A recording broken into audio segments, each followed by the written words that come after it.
Vous avez une petite baisse d'énergie et on se dit qu'un Red Bull, un Monster ou un Gourou, ça ferait pas de tort. Tu me permets de regarder? Oui, puis... On a 2 Gourous.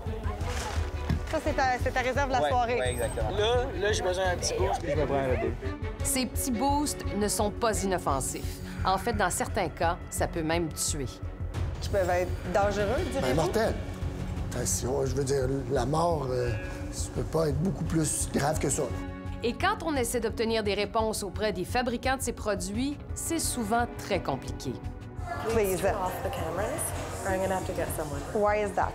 Why aren't you accepting any interview, any request that we did? Ici Marie-Maude Denis, bienvenue à Enquête.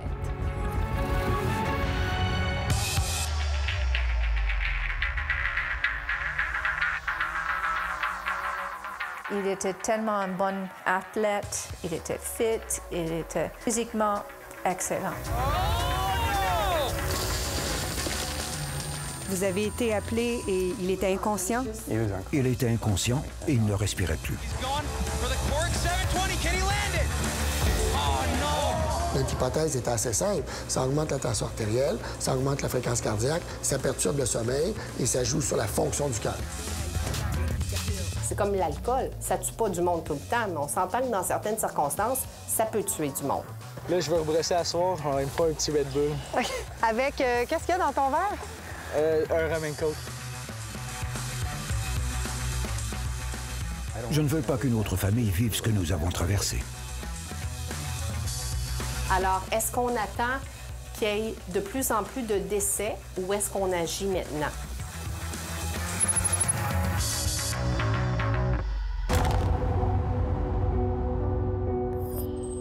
Les eaux paisibles du lac Saint-Pierre cachent un drame. C'est ici, le 20 août 2016, que le fils de Heather Mitchell est mort. Il est venu souvent ici, il aimait cet endroit. Zach a adoré cet endroit. Zach, c'est son garçon, Zachary Mitchell. Et ce plan d'eau, situé à 70 km d'Ottawa, c'était son terrain de jeu. Chaque fois qu'il est venu pendant ces dernières 4 ans, il a sauté au moins 150 fois dans l'eau. Juste ici. Zachary Mitchell, 21 ans, était un jeune plein d'énergie et en excellente santé physique, selon la coroner qui a étudié son dossier. Il affectionnait particulièrement les sports acrobatiques. Cette vidéo, enregistrée par ses amis, le montre justement au lac Saint-Pierre. Il était comme un poisson dans l'eau. Mais ce soir-là, après avoir plongé et exécuté ce même saut, il remonte brièvement à la surface, puis il coule au fond pour ne jamais remonter. Heather Mitchell parle pour la première fois à la télévision de cette tragédie et des graves questions qu'elle soulève. J'ai demandé au coroner comment est-ce que mon petit poisson a coulé dans l'eau et se noyé. J'avais besoin de la vérité. C'est la coroner Pascale Boulay qui est chargée de faire la lumière sur cette mort tragique. Intriguée et déterminée, elle décide d'aller au bout de cette affaire. Zachary avait pris un peu d'alcool, mais conclure à une mort par noyade lui apparaît comme une réponse incomplète.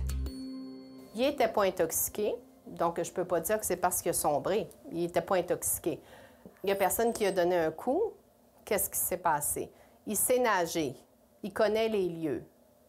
Il était revenu à la surface, donc il n'est pas tombé à quelque part.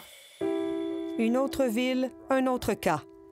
La mort du fils de Jim Shepard à Toronto semblait elle aussi inexplicable lorsqu'elle est survenue. Devant l'arbre planté à sa mémoire, il se rappelle comment son garçon de 15 ans est mort sans qu'il n'y ait eu aucun signe annonciateur. Brian Shepard était un sportif. Les trophées de ses multiples années au hockey décorent toujours sa chambre. Le 6 janvier 2008, Brian venait de participer à un tournoi de paintball avec des amis, comme il l'avait souvent fait par le passé.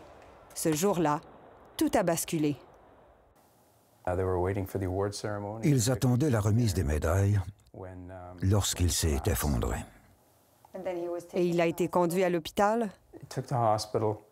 Ils l'ont conduit à l'hôpital. Ils ont essayé pendant 4 heures de corriger l'arythmie, mais son cœur a finalement lâché. Jim Shepard ne comprend pas comment son fils a pu mourir. 3 mois après sa mort, il retourne sur les lieux de la tragédie. J'ai dit au propriétaire, je ne comprends pas. La seule chose qu'ils ont trouvée dans son système est de la caféine, et il n'en buvait pas.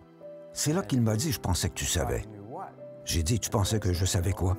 C'est là que j'ai su que Red Bull était passé ce jour-là et avait distribué des boissons énergisantes. Quelqu'un a vu Brian en prendre une et la boire. Son fils a bu du Red Bull. Pour Jim, c'est un fait nouveau. 2 histoires, un point commun, les boissons énergisantes. En cours d'enquête, la coroner Pascale Boulay apprend que Zachary Mitchell a lui aussi été vu avec ce type de produit juste avant de mourir. Il est le seul qui est arrivé avec des Red Bull. Ils en ont trouvé 4 dans la poubelle. Le taux de caféine est compatible avec le taux qui a été consommé. Je dis qu'il en a au moins consommé 2. La coroner découvre que Zachary était porteur d'un gène qui le prédisposait à avoir une arythmie cardiaque. Zachary l'ignorait complètement. L'arythmie se serait déclenchée en combinant l'exercice et le Red Bull. Toute la preuve appuie le fait que les boissons énergisantes ont quand même contribué. Elles ne sont pas la cause du décès, mais elles ont contribué à une arythmie. Et le fait que Zachary était dans l'eau, bien là, il a sombré et il s'est noyé. J'ai toujours soupçonné que la boisson énergisante avait causé la mort de mon fils. Je ne peux pas le prouver, mais mon cœur me dit que c'est la seule chose différente qui est arrivée cette journée comparativement à toutes les autres journées de sa vie très active. Je pense que cette boisson a contribué à la mort de mon fils, si elle n'en a pas été l'unique cause. Quand on parle de boissons énergisantes, on ne parle ni des boissons sportives pour se réhydrater et qui contiennent des électrolytes, ni des boissons sucrées alcoolisées, comme celles qui ont défrayé les manchettes. On parle de boissons sucrées qui contiennent de la caféine, en plus d'autres stimulants, comme le guarana, l'échinacée ou la taurine. C'est ce qu'avaient bu Zachary et Brian juste avant de mourir. Est-ce que leurs histoires sont des exceptions? Les décès sont certainement des cas extrêmes, mais les effets indésirables liés à ces produits font l'objet de plus en plus de recherches. David Hammond, un chercheur de l'Université de Waterloo en Ontario, a publié l'une des études les plus récentes au Canada sur la question. Près de la moitié des personnes qui avaient déjà essayé des boissons énergisantes affirmaient avoir ressenti un effet indésirable, allant de léger à grave, comme des palpitations, des nausées, des vomissements et plusieurs cas de convulsions. Au Canada, impossible de savoir s'il y a eu des hospitalisations liées aux boissons énergisantes. Mais nous avons découvert que les centres antipoison, eux, notent les appels pour des réactions impliquant ces produits. Pour la première fois, nous avons fait l'exercice de compiler ces appels à l'échelle du pays. 7 provinces nous ont répondu. Nos chiffres montrent que chaque année, plus d'une centaine de Canadiens appellent les centres antipoison pour des cas liés aux boissons énergisantes. Je prendrais sa date de naissance aussi. Au total, depuis 2012, il y a eu plus de 900 appels. C'est certain que les appels au centre antipoison ne documentent pas l'ensemble des expositions. Évidemment, il faut, 1, nous connaître, puis 2, nous appeler, bien évidemment. Est-ce que c'est possible qu'on n'ait qu'un aperçu de ce qui se passe réellement dans la consommation? Oui, c'est possible, oui. Il pourrait y avoir des gens qui ont eu des réactions adverses qui ne nous ont pas contactés. Ça, c'est tout à fait possible, oui. Aux États-Unis, le nombre de visites aux urgences liées aux boissons énergisantes a doublé de 2007 à 2011, passant de 10 000 à 20 000 par année. Mais qu'est-ce qui cause ces effets indésirables? La question est encore une énigme pour les chercheurs. Après la pause, un cocktail de stimulants aux effets indésirables. C'est cette interaction-là entre les produits qui vous préoccupe. Ben oui, parce que l'interaction, est-ce qu'elle additionne ou elle multiplie? Je sais pas. C'est ça qu'on voulait savoir, nous autres.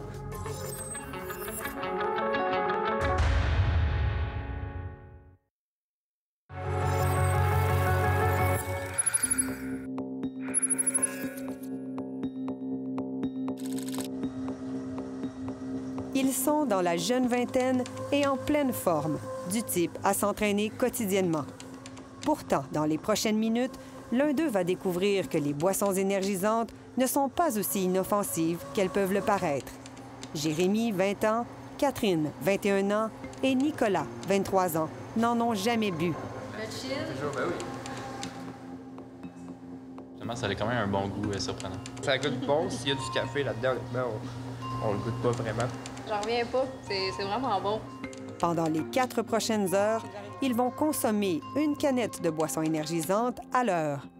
Pour eux autres, ils ont l'air à boire ça comme un jus. Mais vous, dans votre... Ben non, c'est pas un jus. C'est clair que c'est pas un jus. Le docteur Paul Poirier et le chercheur Patrice Brassard avaient fait une expérience similaire avec 4 sujets en 2012, une recherche préliminaire pour obtenir du financement. On voulait juste démontrer comment ça marche, puis comment ça perturbe le sommeil, puis comment ça perturbe la variabilité cardiaque, comment le système cardiaque s'ajuste. C'était une étude mécanique pour dire, écoutez, là, il faudrait peut-être que ça soit plus surveillé, que ce soit de la yoimbine, que ce soit du ginseng, que ce soit du guarana, que ce soit de la taurine, je peux vous en nommer une trolley, là, mais ça, c'est tous des stimulants. Donc, c'est un effet additif ou même multiplicateur à la caféine. C'est cette interaction-là entre les produits qui vous préoccupe. Ben oui, parce que l'interaction, est-ce qu'elle additionne ou elle multiplie? Je sais pas. C'est ça qu'on voulait savoir, nous autres. Dès la première canette, la pression artérielle des 3 étudiants a augmenté. Catherine ressent un malaise. Je sentais que ça remontait un petit peu, là, fait que je me suis levée puis je suis allée boire de l'eau. Après 2 boissons, son malaise persiste. À la 3e et 4e canette, il ne fait qu'empirer. Là, ça pogne plus, vraiment. Palpitations. Ta sœur, qu'est-ce que ça te fait? Comment tu décrirais? Je sais pas, on dirait que c'est mon cœur qui squeeze, mais comme vraiment vite. Les résultats de la recherche préliminaire en 2012 montraient une tendance. Les sujets avaient été testés avec du Red Bull et du gourou. Dans les 2 cas, leur tension artérielle avait augmenté et leur sommeil avait été perturbé après 4 consommations. 3-4, oui, c'est beaucoup, mais c'est quand même pas une quantité industrielle. On voit des résultats, on voit un effet stimulant qui est quand même important. Donc, si on est prédisposé, bien, il s'agit d'avoir une petite étincelle pour toute part. La compagnie québécoise Gourou a voulu réagir aux résultats. C'est de faire attention de tirer des conclusions sur une étude avec 4 personnes, qui est plus une étude pour confirmer un protocole de recherche dans le but d'obtenir du financement pour faire une autre recherche. Est-ce qu'il y a un potentiel de dangerosité? J'imagine comme n'importe quel ingrédient, dans des cas d'abus, je pense qu'il pourrait avoir un potentiel de danger. Gourou, qui veut se distinguer des géants de l'industrie avec sa boisson certifiée bio, n'est pas surpris des résultats. On ne dit pas qu'un gourou est moins stimulant qu'un Red Bull. On ne dit pas qu'un gourou a moins de caféine qu'un Red Bull. On dit qu'un gourou, c'est beaucoup plus sain pour la santé qu'un Red Bull. Donc, si vous voulez comparer les 2 produits, on peut comparer une courte liste de plantes naturelles et bio versus une longue liste d'ingrédients artificiels. Nos cobayes ont pris des boissons pendant une seule journée. Le docteur Poirier se préoccupe aussi de ce qui se passe quand on en prend régulièrement. Nous, on a un cas d'une jeune femme de 26 ans qui s'est ramassée avec un cœur mécanique, puis en attente d'une greffe cardiaque parce qu'elle consommait des boissons énergisantes. Bonjour Jasmine, ça va bien? Son histoire, qu'il connaît bien, a défrayé les manchettes à Québec. La jeune femme a été traitée par un de ses confrères.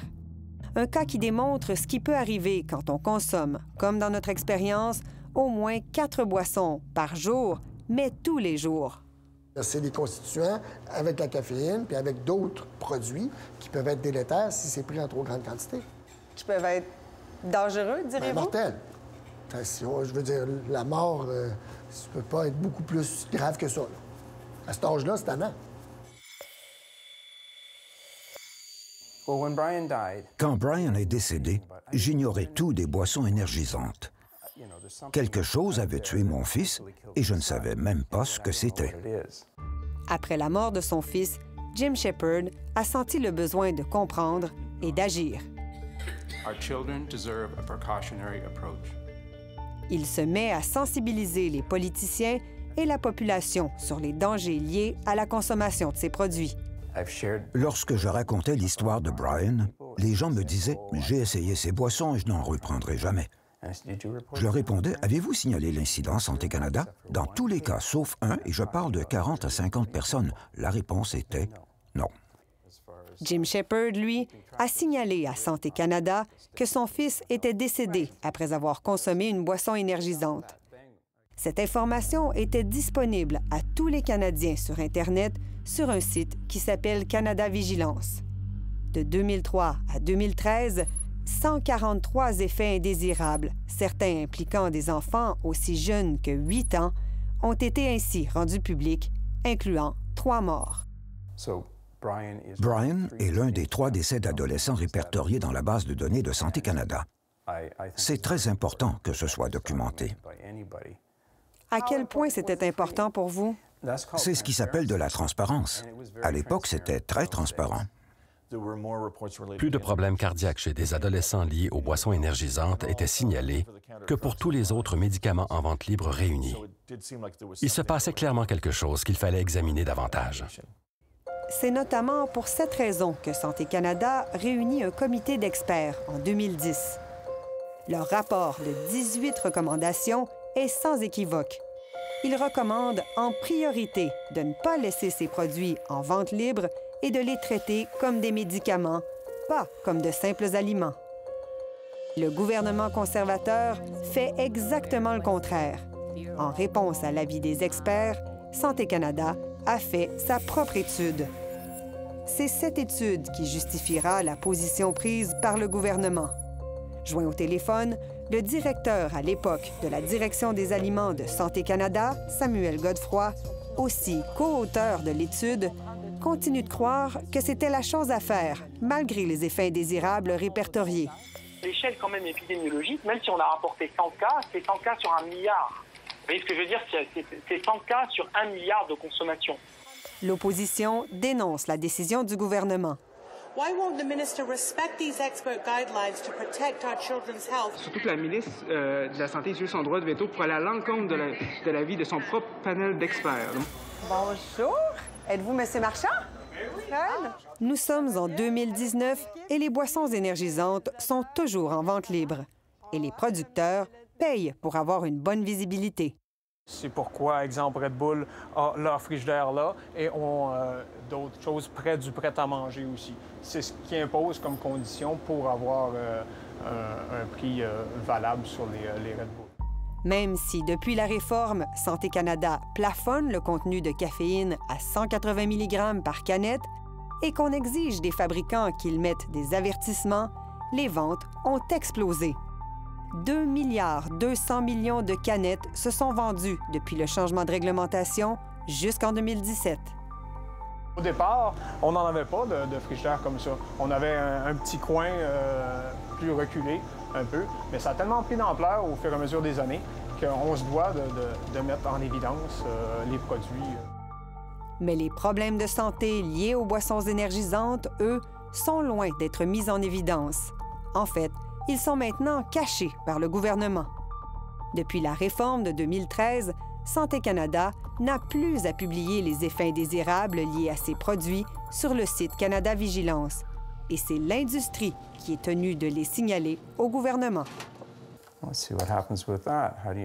Donc, si un consommateur de Red Bull, par exemple, éprouve un effet indésirable, c'est à Red Bull qu'il doit le signaler. Et c'est la compagnie qui doit le déclarer au gouvernement, c'est-à-dire s'autodénoncer. Sur la canette, il n'y a pas de site Web, aucune information. Nous avons tenté l'expérience avec Jim Shepard de déclarer un effet indésirable directement à Red Bull. Il n'y a pas de numéro de téléphone, il faut écrire un courriel. Donc, aucun nom de qui que ce soit à qui vous pourriez parler? Pas à ce stade, c'est sûr. nous avons demandé aux plus importants fabricants de nous dire combien ils ont déclaré d'incidents depuis 2012. Aucun n'a voulu nous répondre, sauf GURU, qui dit n'avoir reçu qu'un signalement d'effets indésirables. Le consommateur se demandait s'il était allergique, il y avait un piquement dans la gorge. C'est pour ça que je suis très confiant de vous dire que notre produit est sécuritaire. On parle de plus de 100 millions de canettes dans les 5 dernières années. Quant à Santé Canada, il nous aura fallu 6 mois pour qu'on nous réponde que de 2012 à 2017, il y a eu 87 incidents de gravité variable. Santé Canada admet avoir reçu 4 signalements de décès depuis 2012 qui s'ajoutent aux 3 déjà connus. Mais on refuse de nous accorder une entrevue.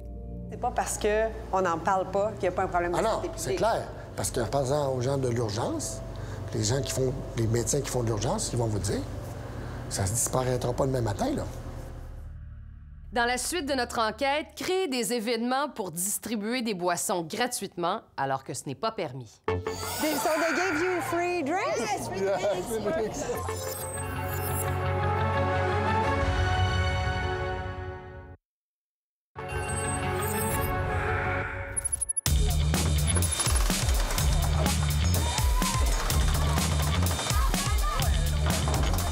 Le 23 mai dernier, à Montréal, le Red Bull Pit Stop Challenge bat son plein. Impossible pour les passants de le manquer. Vous ne connaissez pas l'événement? C'est normal. Il s'agit d'une pure création de Red Bull. Les étudiants de l'École de technologie supérieure s'affrontent dans une simulation d'arrêt au puits. Des consommateurs de Red Bull ici, il y en a. La boisson est populaire sur le campus, surtout que la compagnie ne se gêne pas pour en donner. On a très tôt commencé à distribuer le produit sur les campus. Alors, c'est comme ça que je l'ai vu la première fois, forcément. J'étais sur ces campus-là. Le professeur en marketing, Jacques Nantel, enseignait à Vienne, en Autriche, pays où Red Bull a vu le jour en 1987.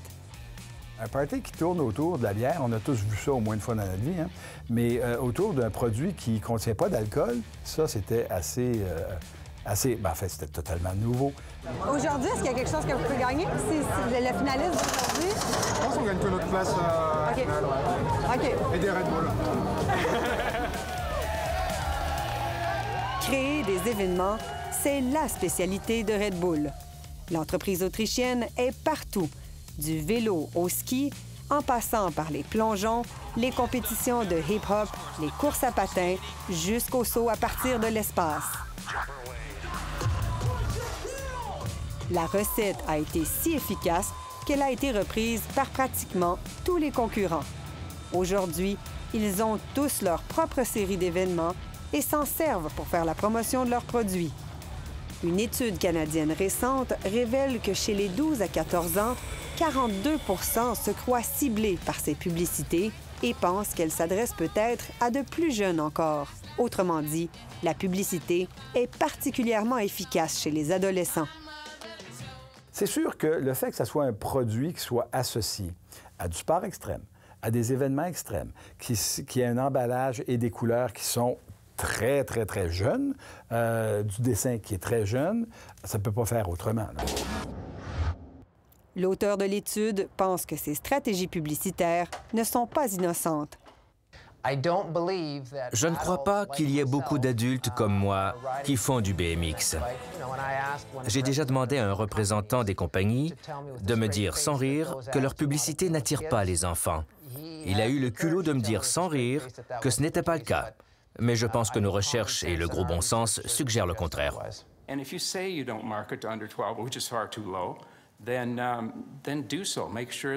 Jim Shepard recense depuis des années les exemples où il considère que les enfants en bas âge sont visés par des publicités.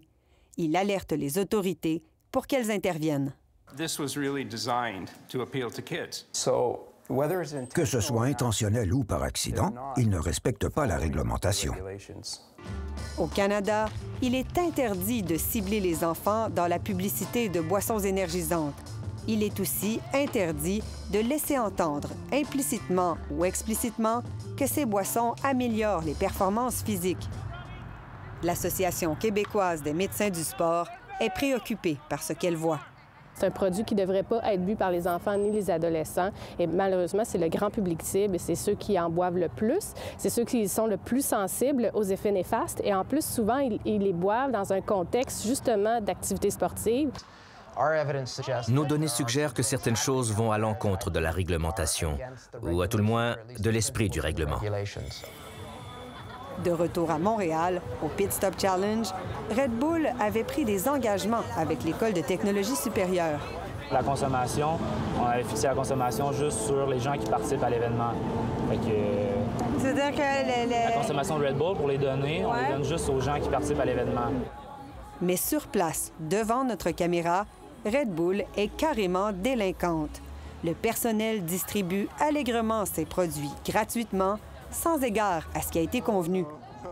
Même des touristes de passage s'en font offrir. Oh, you're from Brazil! OK. Nous tentons d'obtenir des explications de Red Bull. Vous arrivez pour Red Bull, visiblement? Oui, mais je veux passe dans le pied. Pourquoi? Je veux juste savoir ce que vous faites. Moi, je suis vraiment désolée. J'ai juste la misère à comprendre pourquoi ils ne peuvent pas m'expliquer ce qu'elles font. Bien, aujourd'hui, ce qu'ils font, en fait, c'est qu'ils samplent et ils donnent à tout le monde. On a vraiment pas mal.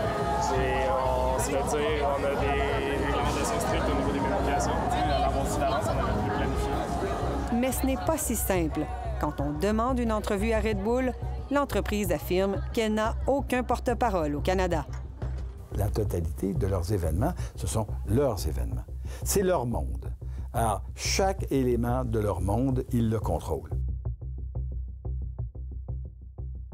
Au retour, notre équipe fait une incursion chez Red Bull. Oh, and we actually wanted to meet with someone. She said, "You guys can't film in here."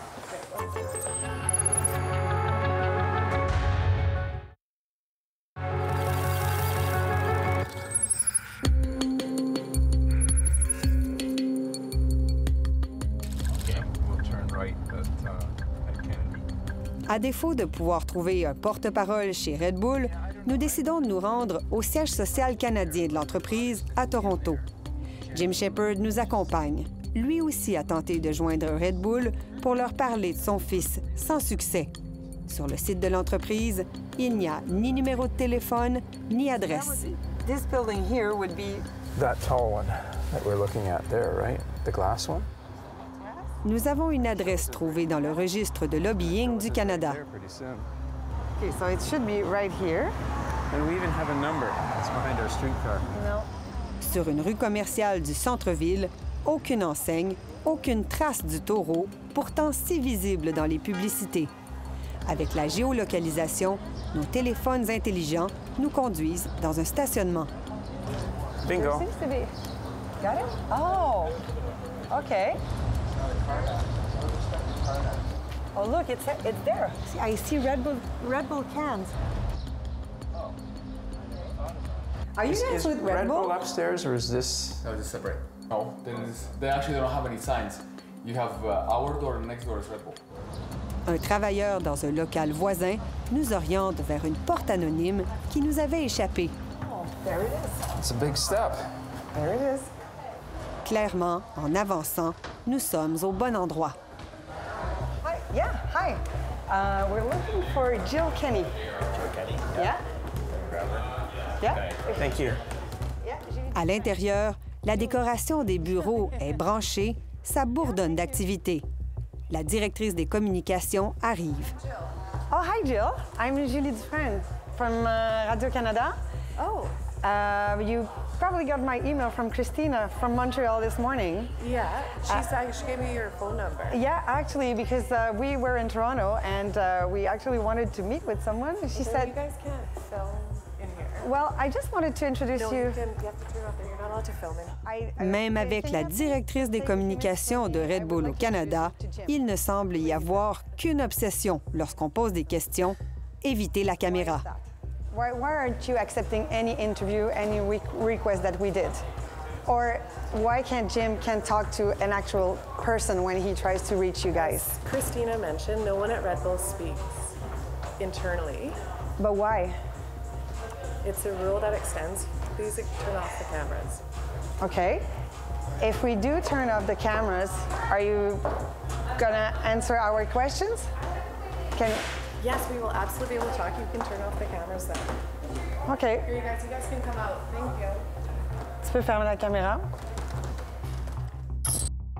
La suite de la discussion se fera à caméra fermée dans le corridor. Sounds suitable. So, Alors, qu'est-ce qu'elle vous a dit après qu'on ait dû arrêter de tourner? Elle m'a dit que je pouvais les contacter sans journaliste et qu'ils discuteraient avec moi. À ce jour, contrairement à son engagement, Red Bull n'a jamais pris contact avec Jim Shepard et a refusé nos demandes d'entrevue à la caméra. La compagnie réfère toute communication à l'organisme qui s'occupe du lobby pour l'ensemble de l'industrie, l'Association canadienne des boissons. L'association a également décliné nos demandes d'entrevue, tout en soutenant que ces produits sont sécuritaires. Heather Mitchell n'était pas à l'aise de s'adresser à Red Bull pour signaler les circonstances tragiques du décès de son fils. Elle a donc essayé de le faire auprès de l'Agence canadienne d'inspection des aliments, qui est devenue le seul point de chute gouvernemental pour les consommateurs. Je ne pouvais pas trouver le moyen sur leur site Web comment de rapporter mes préoccupations. Même après les conclusions limpides du rapport de la coroner, tout ce qu'elle a reçu est un accusé de réception avec un résumé de la mission de l'agence. Et ça n'indiquait pas non plus qu'ils allaient tenir compte de la mort de Zachary, qu'ils allaient investiguer davantage, qu'ils allaient faire de la prévention, rien. Rien. Qu'une organisation financée par des fonds publics qui a 6 000 employés n'ait pas le temps de faire le suivi après le signalement d'un décès me semble hautement problématique. This is the part where they actually try to figure out who has to do something. You know? L'avocat Bill Jeffrey, spécialisé en politique alimentaire, a tenté de savoir qu'est-ce qui se passe quand l'Agence canadienne d'inspection des aliments reçoit une déclaration d'incident, comme celui de Zachary Mitchell. Comme nous, il a dû faire une demande d'accès à l'information. Dans un échange particulièrement troublant de plusieurs courriels, à la suite du signalement d'un décès, les fonctionnaires de l'agence s'interrogent sur la nécessité d'en informer Santé Canada. Ça révèle un très faible niveau de curiosité et un empressement à fermer ces dossiers comme si c'était des patates chaudes. Après plusieurs jours de discussion, une fonctionnaire finit par conclure. Comme c'est le fabricant qui doit rapporter tout incident de consommation à Santé Canada dans le cadre d'un rapport annuel, l'Agence canadienne d'inspection des aliments n'a pas besoin de rapporter ces incidents à Santé Canada. Autrement dit, les organismes n'ont aucune obligation de se parler entre eux. Je me disais, c'est un décès. Ne devrait-il pas s'assurer que Santé Canada est au courant? Après la pause, on vous amène dans des après-balles où on fait des mélanges explosifs.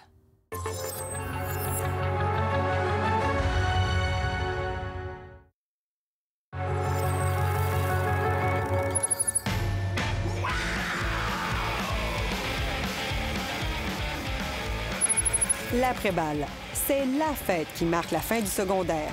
La tradition veut que ça se passe dans un camping. C'est le moment de tous les excès. En juin dernier, nous avons été une des rares équipes de télévision à pouvoir filmer. La majorité de ces jeunes n'ont même pas l'âge légal pour consommer de l'alcool. Mais l'occasion est spéciale et parce qu'elle l'est, il faut aussi tenir le coup toute la soirée, toute la nuit. Pénis. Pourquoi t'apprends maintenant? Je suis un peu fatigué, là. Hier, j'ai brossé. OK. Là, je vais rebrosser à soir. Il me faut un petit Red Bull. OK. Avec, qu'est-ce qu'il y a dans ton verre? Un rum and coke. Tu me permets de regarder? Oui. Jean-Pierre, OK. On a un gourou, deux gourous. Deux gourous. Ça, c'est pour combien de personnes? Une. Ça, c'est ta réserve de la soirée. Oui, exact. Le mélange de l'alcool et des boissons énergisantes est suffisamment dangereux pour que Santé Canada exige une mention sur la canette « Ne pas mélanger avec l'alcool ». D'après toi, est-ce que genre la moitié du monde en a? Tout le monde en a? Je pense que la moitié en a. Au moins la moitié? Au moins la moitié, oui. OK. Pas facile d'encadrer la consommation de ces boissons. À preuve, Beaucoup de ces après-balles ont lieu à Rawdon, dans la région de la Naudière. Pourtant, Rawdon fait partie d'une soixantaine de villes, municipalités et MRC qui interdisent les boissons énergisantes. Mais c'est un geste presque symbolique. Dans nos édifices municipaux, on n'en a pas. Si on engage quelqu'un, on lui défend d'en vendre. Si on donne une concession à un endroit, il ne peut pas vendre. Ça, c'est clair. Mais ensuite de ça, qu'est-ce que je peux gérer? Je gère ce que je peux gérer, là. Ça n'empêche pas les dépanneurs et les épiceries de la ville d'en vendre. Et pas besoin d'attendre longtemps pour trouver des consommateurs. C'est quoi, c'est du Monster que t'as acheté? En prends-tu souvent? Ouais, au moins 3 fois par semaine, là, je dirais. C'est du Red Bull, ça? Quelqu'un d'autre, ouais, c'est pas pour moi. Alors, est-ce qu'on attend qu'il y ait de plus en plus de décès ou est-ce qu'on agit maintenant? Alors, quoi faire? Plusieurs croient que c'est la publicité qui doit être plus strictement réglementée, surtout que l'industrie a tendance à mettre en scène ses produits dans les situations de consommation les plus dangereuses. Est-ce qu'on demanderait à Molson de financer la Maison Jean-Lapointe? Pense pas, hein? Alors, pourquoi est-ce qu'on permet d'associer un produit qu'on sait qui peut mener à une arythmie dans des pratiques sportives? Bien là, est-ce que c'est seulement les intérêts économiques qui priment? Moi, je me pose la question. C'est sûr que ça s'adresse aux sportifs parce que le marketing est vraiment dirigé vers le sport. Il y a beaucoup d'athlètes qui sont commandités par les boissons énergisantes. En tant que médecin qui couvre des athlètes et des compétitions sportives, c'est quelque chose qui nous inquiète. On veut pas de mort subite, on veut pas d'accidents tragiques. Si vous réglementez un produit, un aspect est de voir comment il est mis en marché et annoncé, parce que ça influence qui consomme le produit et comment il est consommé. Red Bull has not and will not ever market to children. Mais l'industrie mène un combat de tous les instants, dans tous les pays du monde, chaque fois qu'on veut limiter la vente libre de ces produits. It seems to be there is no reason for banning or restricting energy drinks or caffeinated products to children. L'an dernier, le Parlement britannique a tenu des audiences pour interdire la vente aux moins de 16 ans. Les députés ont questionné les experts des fabricants qui, évidemment, s'y opposaient. The question was of whether there are any health benefits from your product for children. Not that I know of, no. L'expert de la compagnie Monster que vous voyez, c'est Ashley Roberts. Il travaille pour la firme Intertech. C'est cette même firme canadienne qui a représenté l'industrie du tabac, puis Monsanto dans le dossier du glyphosate. If you had a 10-year-old child, would you feel comfortable about them consuming that? Definitely, I can see no problems in consuming an energy drink as opposed to a coffee, as opposed to tea. When I was raised here in the UK, my mother gave me tea from a very early age. Au Canada, Intertech était aussi en campagne de lobbying en 2010, au moment où s'amorçait le débat sur la révision de la réglementation des boissons énergisantes. Impossible de savoir qui avait embauché la firme. Red Bull aussi était très active. La compagnie avait 2 lobbyistes à Ottawa. Elle en a toujours eu depuis. En plus des fabricants, l'Association canadienne des boissons mène la charge dès qu'il est question de resserrer la réglementation. Comme ici à Toronto, où elle s'oppose à une interdiction de vendre boissons énergisantes et alcool au même endroit. Ça n'a pas de sens que la Ville ajoute sa propre réglementation sur l'étiquetage et le marketing de ses produits, en plus des règles imposées par Santé Canada.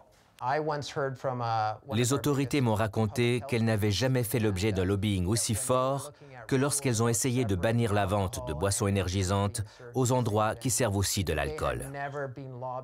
Les compagnies de boissons énergisantes ont le droit de faire ça, et elles le font très bien. I'm here today because I'm concerned about the adverse health effects of the so-called caffeinated energy drinks. Bill Jeffrey a plaidé pour plus de précautions face à l'industrie, mais Santé Canada n'a jamais voulu aller aussi loin que lui. C'est ce qui se produit lorsque vous faites face à une industrie de plusieurs milliards de dollars. Il y a beaucoup de réticence à remettre en cause l'ordre établi, même si ça cause du tort à certaines personnes.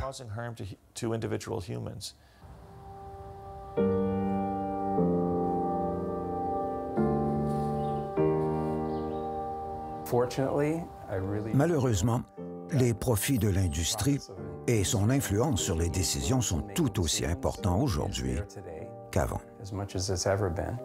Pour Jim Shepard, il est trop tard, mais il demeure convaincu que la seule mesure efficace, c'est l'interdiction aux mineurs. L'industrie dit que ces boissons ne sont pas pour les enfants. Santé Canada dit qu'elles ne sont pas pour les enfants. Alors, pourquoi sont-elles accessibles aux enfants? Seriez-vous d'accord pour qu'on interdise, par exemple, aux mineurs d'en consommer? Si c'est pas bon pour la santé, totalement. Si la réglementation est faite au niveau de la province, beaucoup plus facile à gérer. Beaucoup plus facile à gérer. On n'a pas à gérer ça. Même Gourou n'est pas fermé à l'idée d'interdire l'achat aux moins de 16 ans. Si je vois un jeune de 16 ans qui consomme un Gourou par jour, je trouve pas ça scandaleux. Plus jeune que 16 ans, je trouve que c'est inapproprié. Pourquoi? Parce que je pense pas qu'à cet âge-là, on a nécessairement la maturité pour prendre les décisions pour soi-même. Malgré les tentatives de restreindre les boissons énergisantes, elles sont toujours en vente libre dans 175 pays.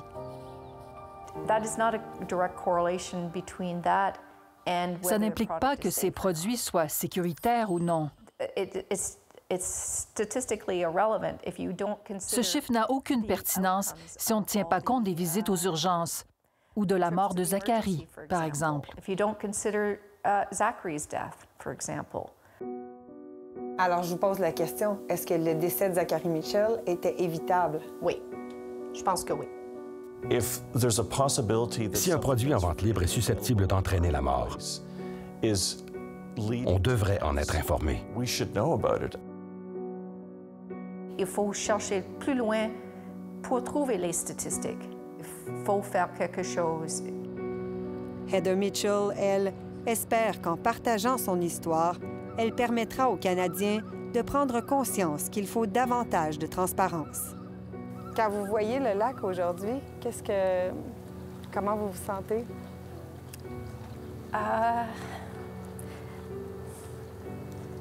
C'est triste, mais on ne peut pas ignorer les morts qui sont devant nous. Le public du Canada a le droit à la vérité aussi. J'espère que vous avez apprécié l'enquête de ce soir. Au nom de toute l'équipe, merci beaucoup d'avoir été là. Revenez-nous la semaine prochaine pour une autre enquête.